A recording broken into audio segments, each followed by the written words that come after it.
நேரடியாக விவாதத்திற்குள் வருகின்றேன். 7 நிமிடத்திற்குள் பேச வேண்டியிருக்கின்றது. அந்த வகையில் நெல்சன் மண்டேலா அவர்கள் குறிப்பிட்ட ஒரு வாசகத்தை குறிப்பிட்டு பேச்சை ஆரம்பிக்கலாம் என்று நினைக்கின்றேன். Education is a powerful weapon to change our communities and societies. Therefore, we have to use the educational weapon to change our society என்பதை கூறி வைத்துக்கொண்டு விடயத்துக்கு வருகின்றேன். மண்டேலா சொல்லியிருக்கின்றார், கல்வி ஒரு வலிமையான ஆயுதம், அந்த ஆயுதத்தை பயன்படுத்தி சமூகத்தை மாற்றி அமைக்க வேண்டும் என்று சொல்லியிருக்கின்றார். எனவே அந்த வலிமையான ஆயுதத்தை பயன்படுத்தி இந்த சமூகத்தை மாற்றி அமைக்க வேண்டும் என்பதை கேட்டுக்கொள்கின்றேன். அடுத்ததாக இந்த முன்பள்ளி பற்றி சொல்ல வேண்டும். முன்பள்ளி என்பது மாணவர்களுக்கு ஒரு அத்திவார கல்வியை கொடுக்கின்ற ஒரு பாடசாலை. அது மாத்திரமல்லாமல் உளவியலோடு கூடிய அந்த கல்வியை கொடுத்து மாணவர்களை கல்விக்கு தயார்படுத்துகின்ற ஒரு பாடசாலைகளாக அவை இருக்கின்றன. எனவே இந்த முன்பள்ளிகளுக்கு நல்ல வலுவூட்ட வேண்டிய தேவை இருக்கின்றது. முன்பள்ளிகள் என்பது உண்மையில் ஆசிரியர்களை பொறுத்த மட்டில் அவர்களுக்கு ஒழுங்கான சம்பளம் இல்லை. 7,000 ரூபா, 5,000 ரூபா, 4,000 ரூபா போன்ற வேதனங்களுக்கு அவர்கள் பணியாற்றி கொண்டிருக்கின்றார்கள். உண்மையில் முன்பள்ளிகளை கல்வி அமைச்சு பொறுப்பேற்று அதனை ஒழுங்குபடுத்த வேண்டும். பிற நாடுகளில், அபிவிருத்தி அடைந்த நாடுகளில் முன்பள்ளி என்பது வலிமையாக காணப்படுகின்றது. ஆகவே தயவு செய்து முன்பள்ளிகளை வலிவூட்டுவதற்கு உரிய நடவடிக்கைகளை கல்வி அமைச்சு எடுக்க வேண்டும் என்று மிகவும் அன்பாக கேட்டுக்கொள்கின்றேன். ஏனென்றால் அது ஒரு அத்திவார கல்வியாக அமைகின்றது. அங்கு கற்பிக்கின்ற ஆசிரியர்களும் மிக குறைவான சம்பளத்தை எடுத்துக் கொண்டிருக்கின்றார்கள்.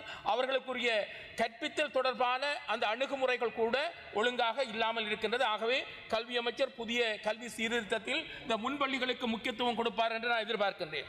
இரண்டாவது விடயம், இந்த பாடசாலைகளில் தொழிற்கல்வி என்பது மிக முக்கியமானது.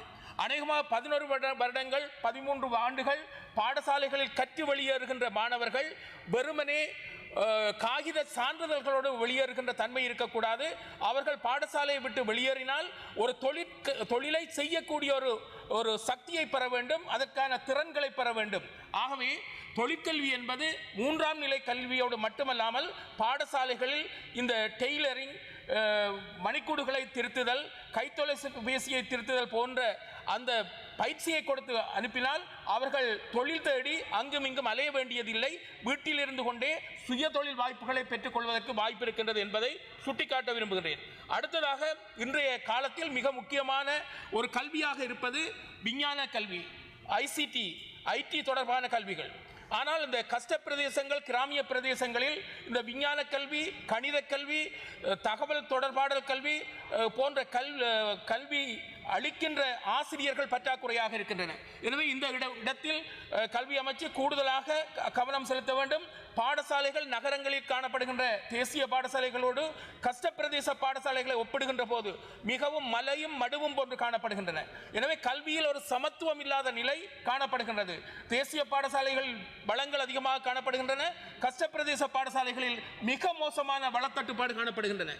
எனவே கல்வியில் சமத்துவம் அடைய வேண்டுமாக இருந்தால் கஷ்ட பிரதேச பாடசாலைகள் போஷிக்கப்பட வேண்டும், உரிய வளங்கள் வழங்கப்பட வேண்டும் என்பதை சுட்டிக்காட்ட விரும்புகின்றேன். அடுத்ததாக இந்த மாகாண பாடசாலைகள், தேசிய பாடசாலைகள் அவற்றுக்கு வளங்கள் அதிகமாக இருக்கின்றன. மாகாணங்களுக்கு ஒதுக்கின்ற கல்விக்கான நிதி குறைவாக இருக்கின்றன. எனவே மாகாண பாடசாலைகள் தேசிய பாடசாலையாக இணைய வேண்டும் என்பதில் ஆர்வம் காட்டி வருகின்றன. எனவே இந்த புதிய அரசாங்கம் மாகாண பாடசாலை, தேசிய பாடசாலை என்ற பேதம் இல்லாமல் சகல பாடசாலைகளையும் சமமாக போஷித்து, இன்று பெற்றோர்களை எடுத்துக்கொண்டால், மட்டக்களப்பை எடுத்துக்கொண்டால் புனிதமிக்கேல் கல்லூரியில் பிள்ளையை சேர்க்க வேண்டும், வின்சென்ட் மகளிர் கல்லூரியில் பிள்ளையை சேர்க்க வேண்டும் என்று நேர்த்திக்கடனோடு செயல்பட்டுக் கொண்டிருக்கின்றார்கள். பன்சேனை, பாவக்கொடிச்சேனை, தாந்தாமலை, புல்லுமலை போன்ற இடங்களில் காணப்படுகின்ற பாடசாலைகள் மிக மோசமாக பாதிக்கப்பட்டிருக்கின்றன.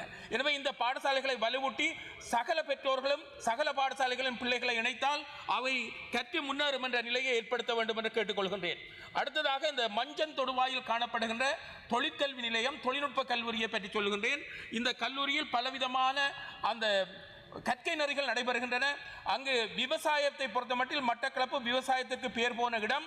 அங்கு கரடினாறு பண்ணை, அதே போன்று சத்ருகொண்டான் பயிற்சி நிலையங்கள் காணப்படுகின்றன. எனவே NVQ 4 வரைக்கும் அங்கே இருக்கு. NBQ 4 வரைக்கும் இருக்கின்றது. NBQ 5 NBQ 4 அங்கு இல்லை. NBQ 5 6 இல்லை. அதாவது டிப்ளோமாவுக்குரிய சான்றிதழ் அல்லது பட்டதாரி ගරු මන්ත්‍රීතුමා විනාඩි 2ක් කාලයක් තිබෙන්නේ ඔබතුමාට. இல்லாமல் இருக்கின்றது. எனவே அந்த கல்லூரியை வலுப்படுத்த வேண்டும். அங்கிருக்கின்ற பணிப்பாளர் நாயகம் SC ஜெகத் அவர்கள் அக்கறையாக இருக்கின்றார். அவர் இதனை NBQ 5 6 வழங்குறதுக்கு அக்கறையாக இருக்கின்றார்.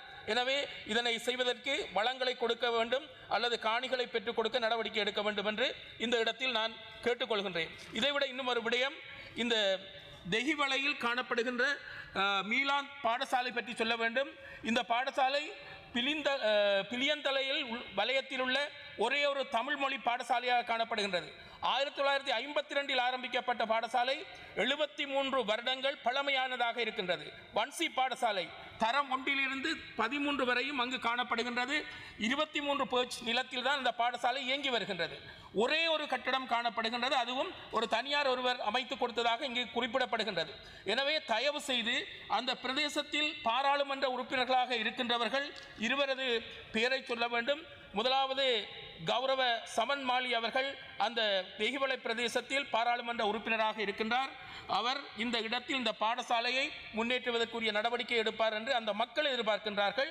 சமன் மாலி அவர்கள், அதே போன்று முனீர் முனவர் அவர்கள் பிரதி அமைச்சராக இருக்கின்றார். அவரும் இந்த பாடசாலையை கவனம் செலுத்த வேண்டும் என்று கேட்டுக்கொள்கின்றேன். 120 மாணவர்கள் கற்பதற்கான வகுப்பறை வசதி இல்லாமல் திண்டாடுகின்றார்கள். ஆகவே இந்த பாடசாலையில் கரிசனை காட்ட வேண்டும் என்று அந்த மக்களின் கோரிக்கையை உங்கள் முன் சமர்ப்பிக்க விரும்புகின்றேன். மேலும் இன்னொரு விடயம் சொல்ல வேண்டும். கடந்த காலத்தில் 90ஆம் ஆண்டு காலத்தில் முரக்கட்டாஞ்சேனையில் ஒரு பாடசாலை இராணுவ முகாமாக இருந்து தற்போது விடுவிக்கப்பட்டிருக்கின்றது.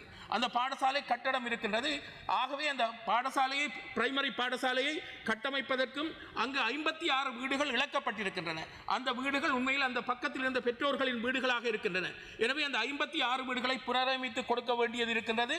இது ஒரு வீடமைப்போடு சம்பந்தமாக இருந்தாலும் கூட இது பாடசாலை மாணவர்களோடு சம்பந்தப்பட்டபடியால் அந்த பிரதேசத்து பெற்றோர்கள் கல்வி அமைச்சரிடம் இந்த கோரிக்கையை முன்வைக்குமாறு கேட்டிருக்கின்றார்கள். எனவே அந்த விடயத்திலும் கவனம் செலுத்துமாறு மிகவும் வினயமாக கேட்டுக்கொள்கின்றேன். ஆகவே கல்வி அமைச்சர் உண்மையில் ஒரு தகுதியுள்ள ஒரு கல்வி அமைச்சர் இருக்கின்றார். ஒரு கலாநிதி பட்டம் பெற்றவர், கல்வியை பற்றி நன்றாக